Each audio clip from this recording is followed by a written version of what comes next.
السلام علیکم ورحمۃ اللہ وبرکاتہ۔ بہت ہی پیارے مسلمان بھائی اور بہنوں، میں غلام مصطفیٰ ہوں اور آپ دیکھ رہے ہیں میرا چینل پیام اسلام، جس پہ درس قرآن کے سلسلہ میں آج کا ہمارا سبق سورۃ المائدہ آیت نمبر 35 ہے۔ اعوذ باللہ من الشیطان الرجیم، بسم اللہ الرحمن الرحیم۔ یا ایہا الذین آمنوا اتقوا اللہ وابتغوا الیہ الوسیلۃ وجاہدوا فی سبیلہ لعلکم تفلحون۔ عام طور پر جب وسیلہ کا لفظ ہم سنتے ہیں تو اس میں بہت سارے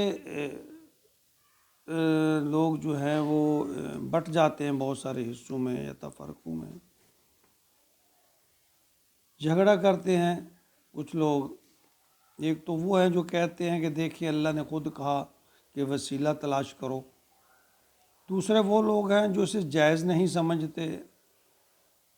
اصل حقیقت ہے کیا اس آیت میں؟ تھوڑا سا اگر ہم سمجھنے کی کوشش کریں تو بات بڑی آسان ہے، کوئی اتنی مشکل نہیں ہے۔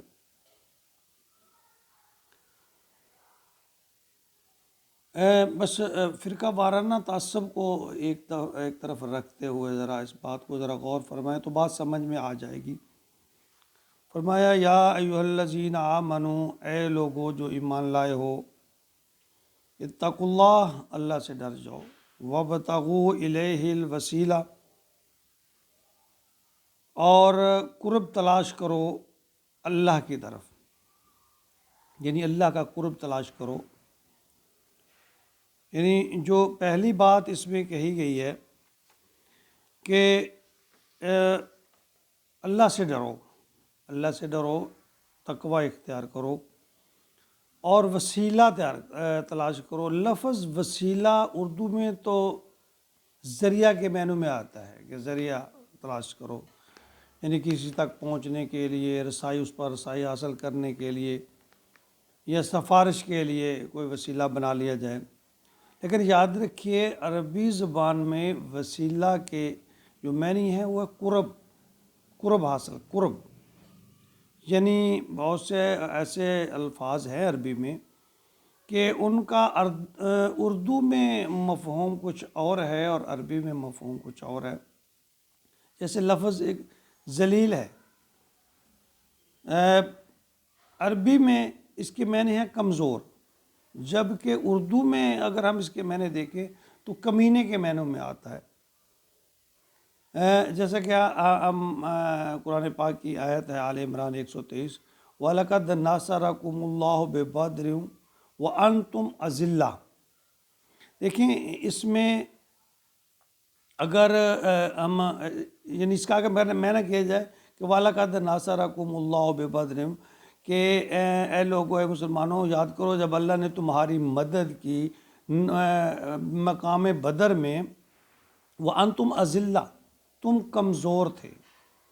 اگر خدا نخواستہ اس کا معنی ہم جو اردو میں ہوتا ہے اس کو ذلیل کے معنی میں لیں تو دیکھیں اس کا معنی کیسے بدل جائے گا کہ بدر میں، نعوذ باللہ، کہ اے ایمان والو جب اللہ نے تمہاری بدر میں مدد کی تو تم ذلیل تھے، کمینے تھے، نعوذ باللہ۔ اگر ہم اس اذلہ کا معنی اردو والا کریں تو بہت مفہوم بدل جاتا ہے۔ یعنی اردو میں اذلہ ذلت، کمینگی کو کہتے ہیں، جبکہ عربی میں اس کا معنی کمزور ہے، تم کمزور تھے۔ اسی طرح لفظ ہے جہل یا جہل، اس کے معنی ان پڑھ ہونے کے ہیں، تو عربی میں اس کے معنی جو ہیں وہ جذباتی ہونے کے ہیں، اکھڑ مزاج تھوڑا سا کہہ لیں یا جذباتی ہونا۔ تو اس طرح بہت سارے لفظ جو ہیں، جو وسیلہ کا جو لفظ ہے اس کا عربی میں جو مطلب ہے یا معنی ہے وہ ہے قرب، یعنی اللہ کا قرب حاصل کرو۔ اور آگے تقوی کا تو اب میں نے جانتے ہیں کہ اللہ سے ڈرنا، وجاہدوا فی سبیلہ لعلکم تفلحون، اور اللہ کی راہ میں جہاد کرو تاکہ تم فلاح پاؤ۔ یعنی جہاد کا بھی جو معنی جوہد سے نکلا ہے، تو عام طور پہ ہم اس کو لڑائی کے معنوں میں لیتے ہیں، تو جہاد کوشش کرنے کے ہیں۔ اب ایک اور بات کہ نبی اکرم صلی اللہ علیہ وسلم نے خود کہا کہ میرے لیے وسیلہ مانگو۔ اذان کے بعد دعا کی جاتی ہے، ہر آدمی کہتا ہے آتی محمد الوسیلۃ والفضیلہ والدرجۃ الرفیع۔ تو صحیح مسلم میں عبداللہ بن عمر رضی اللہ تعالیٰ عنہ فرماتے ہیں کہ رسول اللہ صلی اللہ علیہ وسلم نے فرمایا، جب مؤذن کو اذان دیتے ہوئے سنو تو جیسے وہ کہتا ہے ویسے ہی کہو، پھر مجھ پر درود بھیجو، اس لیے کہ جو مجھ پر درود بھیجے گا اللہ اس پر 10 بار درود بھیجیں گے۔ پھر میرے لیے اللہ سے وسیلہ مانگو، جو جنت میں ایک ایسا مقام ہے جس کا حقدار اللہ کا صرف ایک بندہ ہوگا، اور میں امید کرتا ہوں کہ وہ میں ہی ہوں گا۔ تو جو شخص میرے لیے اللہ سے وسیلہ کا سوال کرے گا اس کے لیے میری شفاعت حلال ہو جائے گی۔ یعنی اللہ کے نبی نے فرمایا کہ جو شخص میرے لیے وسیلہ یعنی جنت میں جو مقام ہے، یعنی اس مقام کو کہا گیا ہے کہ وہ مانگے گا تو اس کے لیے میری شفاعت جو ہے وہ ضرور ہو جائے گی، لازمی ہو جائے گی، حلال ہو جائے گی۔ اب ہم یہاں اس جھگڑے میں رہتے ہیں کہ وسیلہ مانگو نہ مانگو، آدھے ادھر ہیں دیکھیں بات کو ذرا سمجھیں۔ اگر قرآن کو ہم سمجھ کر پڑھیں تو سارے مسائل حل ہو جائیں۔ بس مسئلہ یہ ہے کہ ہم قرآن کو پڑھتے نہیں، بس ایک بات کسی نے کہی، دوسرے فرقے نے اس کے الٹ کہی، بس جھگڑا اور جھگڑے پہ جھگڑا، وہ ایسے کہتا ہے میں ایسے کہتا ہوں، وہ کافر ہے وہ کافر ہے، وہ نہیں مانتا، وہ اللہ کے نبی کا نہیں مانتا، اللہ کے نبی کا غصہ۔ تو اسی پر ہم اپنے دین کو داؤ پہ لگایا ہوا ہے۔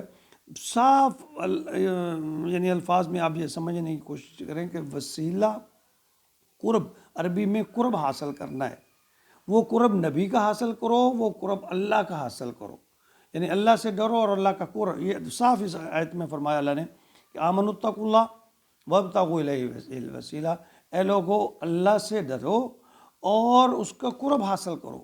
تو اللہ کا قرب کیسے حاصل ہوگا؟ نبی اکرم صلی اللہ علیہ وسلم کے اسوہ حسنہ پر چل کر، آپ کے فرامین پر چل کر۔ اللہ تعالیٰ ہمیں قرآن کا فہم اور سمجھ عطا فرمائے۔ ہم کوشش نہیں کرتے، اگر ہم کوشش کریں تو قرآن پاک کی زبان کو اتنی مشکل نہیں ہے۔ ہاں کچھ علمی مسائل ہیں، ان کی بحث جو ہے ہم لوگ عام مسلمان نہیں کر سکتا، وہ علماء سے مشورہ لیا جا سکتا ہے، علماء سے سیکھا جا سکتا ہے، علماء حق جو ہے ان کی بات، ان کے علم سے استفادہ حاصل کیا جا سکتا ہے۔ لیکن بہت ساری چیزیں عام ہیں جو عام مسلمان کی سمجھ میں آ جاتی ہیں۔ اللہ تعالیٰ ہمیں قرآن کا فہم سمجھ عطا فرمائے اور عمل کی توفیق عطا فرمائے، آمین۔